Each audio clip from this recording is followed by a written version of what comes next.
Hello and welcome back to MHS Dog Talk. I'm Sarah here with head coach Blake Boren. After another week, unfortunate loss on Friday, 18-6 to ACA playing host. What were your thoughts on the game?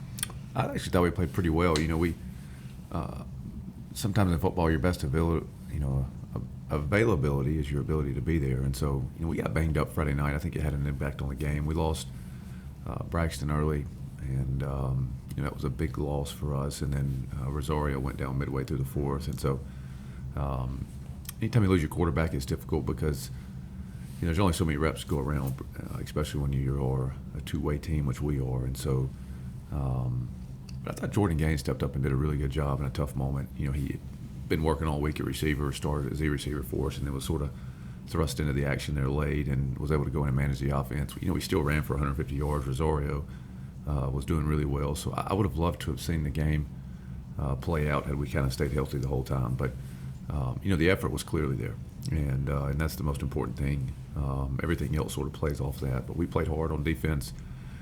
Defensively, we held them to their lowest point total of the year, I think, which was really an explosive offense. And so we had one touchdown called back, but would have loved to have seen it had we sort of, been full strength all the way throughout it. Yeah, and the loss on offense, offense didn't get up till the fourth quarter, unable to capitalize off of some opportunities. So it needs to be fixed before going into this week and then postseason with the new players. Now we just need to get healthy. Yeah.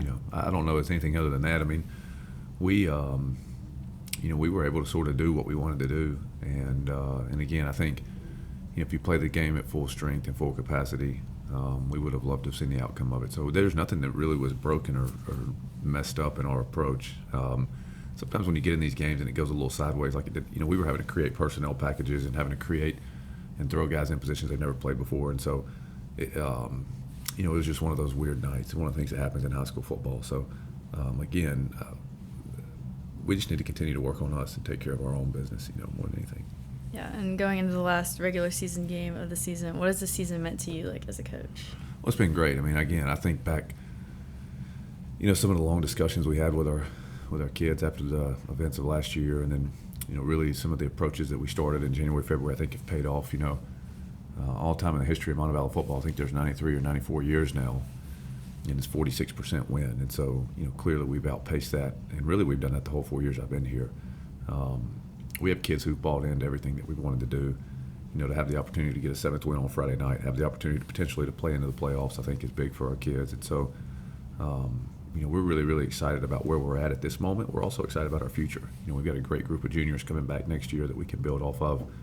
And I think our seniors have done a really good job establishing, a sort of laying down some roots in terms of what the program should be, and there's been great leadership from them, and so we're in a really good place, and we're excited about the future and everything that goes along with it. Yeah, and what's the mindset hosting Tarrant this Thursday? Well, they got a new staff, and it's a completely different team than what we saw last year.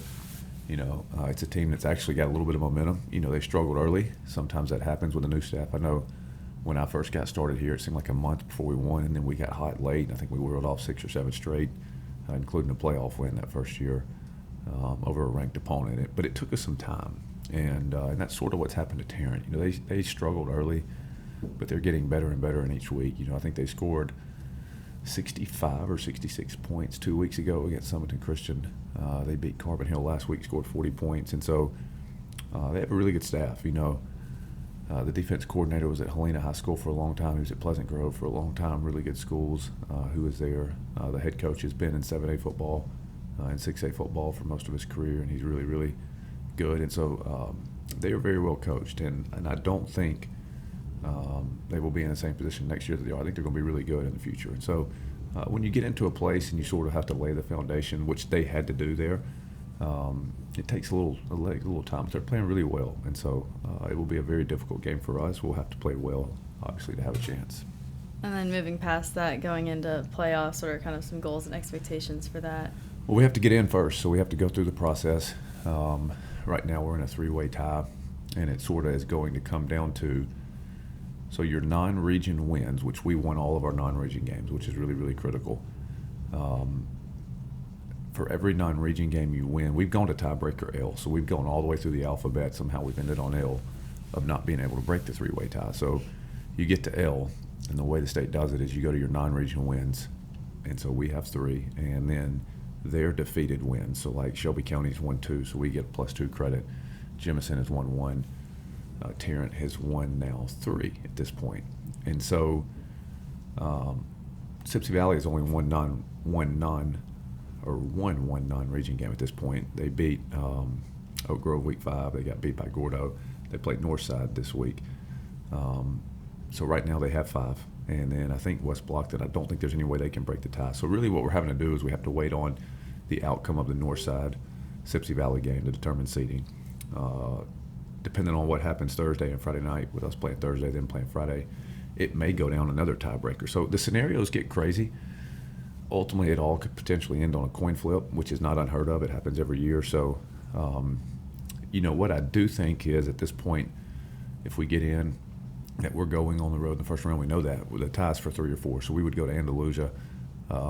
Really an incredible football team. Won the state championship last year. They have a running back that's committed to Auburn, I think, at this point. So it is a great place to play a high school game. I've been there many times.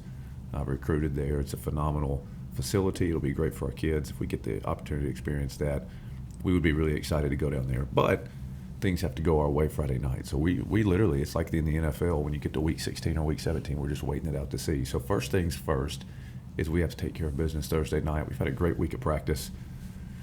Some of the injuries that happened last Friday night, fortunately, were not as bad as maybe it appeared. And so we think we'll be at full capacity and full strength moving forward.